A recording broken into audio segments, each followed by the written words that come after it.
Audio clip number 13، اس میں انشاءاللہ عز و جل آپ قرآن پاک کی سورہ بقرہ کی آیت نمبر 31 سے لے کر 33 تک تلاوت، ترجمہ اور تفسیر صراط الجنان سنیں گے۔ بسم اللہ الرحمن الرحیم۔ ترجمہ: اللہ کے نام سے شروع جو نہایت مہربان رحمت والا ہے۔ وعلم آدم الأسماء كلها ثم عرضهم على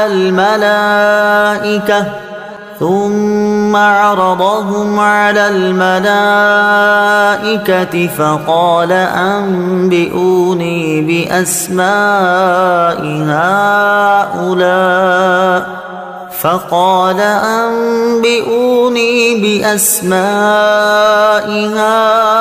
هؤلاء إن كنتم صادقين۔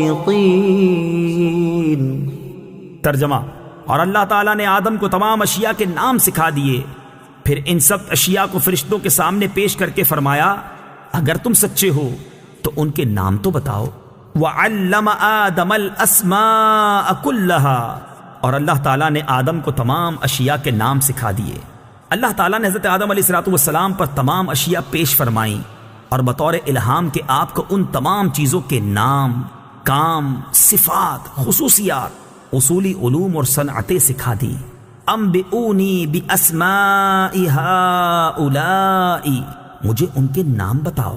تفسیر صراط الجنان میں ہے تمام چیزیں فرشتوں کے سامنے پیش کر کے ان سے فرمایا گیا کہ اگر تم اپنے خیال میں سچے ہو کہ تم سے زیادہ علم والی کوئی مخلوق نہیں اور خلافت کے تم ہی مستحق ہو تو ان چیزوں کے نام بتاؤ، کیونکہ خلیفہ کا کام اختیار استعمال کرنا، کاموں کی تدبیر کرنا اور عدل و انصاف کرنا ہے، اور یہ بغیر اس کے ممکن نہیں کہ خلیفہ کو ان تمام چیزوں کا علم ہو جن پر اسے اختیار دیا گیا ہے اور جن کا اسے فیصلہ کرنا ہے۔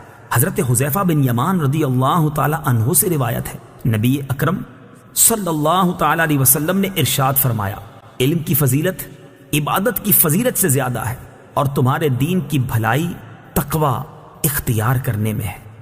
انبیاء علیہ السلام فرشتوں سے افضل ہیں۔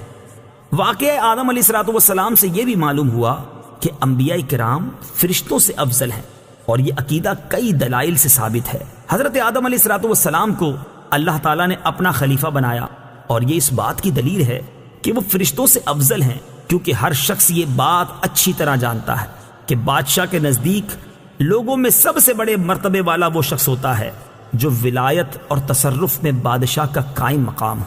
حضرت آدم علیہ السلام فرشتوں سے زیادہ علم رکھنے والے ہیں، اور جسے زیادہ علم ہو وہ افضل ہوتا ہے، کیونکہ اللہ تعالیٰ نے ارشاد فرمایا، قل هل يستوي الذين يعلمون والذين لا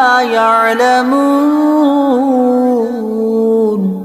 ترجمہ: تم فرماؤ کیا علم والے اور بے علم برابر ہیں؟ قالوا سبحانك لا علم لنا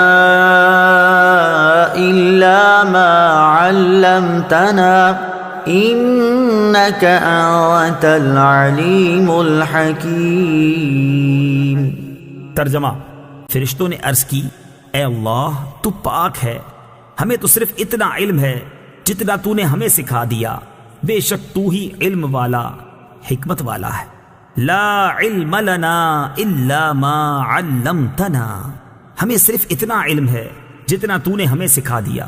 تفسیر صراط الجنان میں ہے حضرت آدم علیہ السلام کے علمی فضل و کمال کو دیکھ کر فرشتوں نے بارگاہ الہی میں اپنے عجز کا اعتراف کیا اور اس بات کا اظہار کیا کہ ان کا سوال اعتراض کرنے کے لیے نہ تھا بلکہ حکمت معلوم کرنے کے لیے تھا، اور اب انہیں انسان کی فضیلت اور اس کی پیدائش کی حکمت معلوم ہو گئی جس کو وہ پہلے نہ جانتے تھے۔ اس آیت سے انسان کی شرافت اور علم کی فضیلت ثابت ہوتی ہے، اور یہ بھی کہ اللہ تعالیٰ کی طرف تعلیم کی نسبت کرنا صحیح ہے، اگرچہ اس کو معلم نہ کہا جائے گا، کیونکہ معلم پیشہ ور تعلیم دینے والے کو کہتے ہیں۔ قال يا آدم أنبئهم بأسمائهم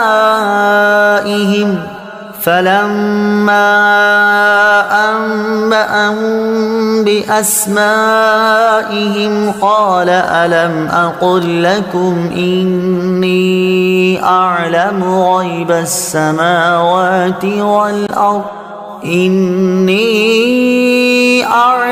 غيب السماوات والأرض وأعلم ما تبدون وما كنتم تكتمون۔ ترجمہ، پھر اللہ نے فرمایا اے آدم تم انہیں ان اشیاء کے نام بتا دو۔ تو جب آدم نے انہیں ان اشیاء کے نام بتا دیے تو اللہ نے فرمایا اے فرشتوں، کیا میں نے تمہیں نہ کہا تھا کہ میں آسمانوں اور زمین کی تمام چھپی چیزیں جانتا ہوں، اور میں جانتا ہوں جو کچھ تم ظاہر کرتے اور جو کچھ تم چھپاتے ہو۔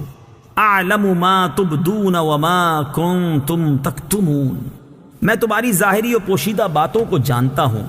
تفسیر صراط الجنان میں ہے فرشتوں نے جو بات ظاہر کی تھی وہ یہ تھی کہ انسان فساد انگیزی اور خون ریزی کرے گا، اور جو بات چھپائی تھی وہ یہ تھی کہ خلافت کے مستحق وہ خود ہیں، اور اللہ تعالیٰ ان سے زیادہ علم و فضل والی کوئی مخلوق پیدا نہ فرمائے گا۔ آیت سے یہ بھی معلوم ہوا کہ فرشتوں کے علوم و کمالات میں زیادتی ہوتی ہے۔